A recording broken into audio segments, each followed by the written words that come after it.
Dubai auto ഷോയിലൂടെ പുറത്തു വന്നൊരു car പിന്നീട് വണ്ടിഭ്രാന്തന്മാർക്ക് പ്രിയമുള്ള കാറായി മാറി. അതാണ് ആസ്പർ കൗൾ.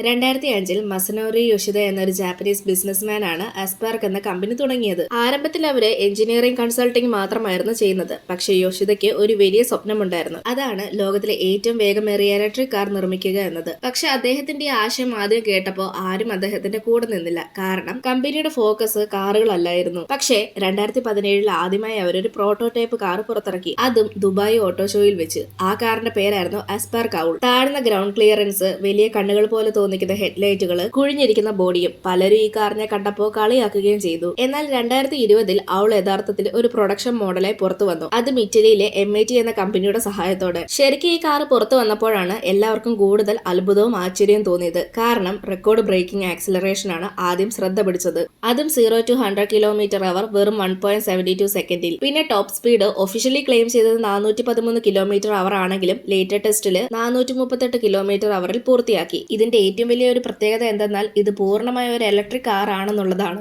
ഇത്രയും സൈലൻസും പെർഫോമൻസും ഉള്ള ഒരു ഇലക്ട്രിക് ഹൈപ്പർ കാർ മറ്റൊന്നുണ്ടായിരുന്നില്ല. ഈ കാറിന്റെ ഉള്ളിൽ മൊത്തത്തിൽ 4 ഇലക്ട്രിക് മോട്ടോറുകളായിരുന്നു ഉണ്ടായിരുന്നത്. അതായത് ഓരോ ചക്രത്തിൽ അതാത് മോട്ടോറുകൾ എന്ന് വെച്ചാൽ ടോർക്ക് വെക്ടറിംഗ് ചെയ്യാനുള്ള ക്യാപ്പബിലിറ്റി വരെ ഇതിനുണ്ടായിരുന്നു. ഈ മോട്ടോറുകളെല്ലാം കൂടി ചേർന്ന് കിട്ടുന്നത് 1985 ഹോഴ്സ് പവർ ആണ്. മാത്രമല്ല 64 kWh വരുന്ന ലിഥിയം അയൺ ബാറ്ററികളാണ് ഇതിന് കൊടുത്തിരിക്കുന്നത്. പ്രൊഡക്ഷൻ വേർഷൻസ് എല്ലാം ഹാൻഡ് ബിൽറ്റ് ആണ്. അതുകൊണ്ട് തന്നെ ആകെ 50 യൂണിറ്റ് മാത്രമാണ് കമ്പനി നിർമ്മിച്ചത്. ഈ കാറിനെ ഇത്രയും പ്രത്യേകത ഉള്ളതാക്കി മാറ്റിയത് ഇലക്ട്രിക് കാർ എന്നുള്ള ആ ഒരു തലക്കെട്ട് തന്നെയാണ്. നിങ്ങൾക്ക് ഇഷ്ടമുള്ള ഇലക്ട്രിക് കാറുകൾ ഏതാണെന്ന് കമന്റ് ചെയ്യ്. ഇതുപോലെയുള്ള കൂടുതൽ വീഡിയോസ് കാണാനായി ചാനൽ സബ്സ്ക്രൈബ് ചെയ്യാനും ഇൻസ്റ്റഗ്രാമിൽ ഫോളോ ചെയ്യാനും മറക്കില്ല.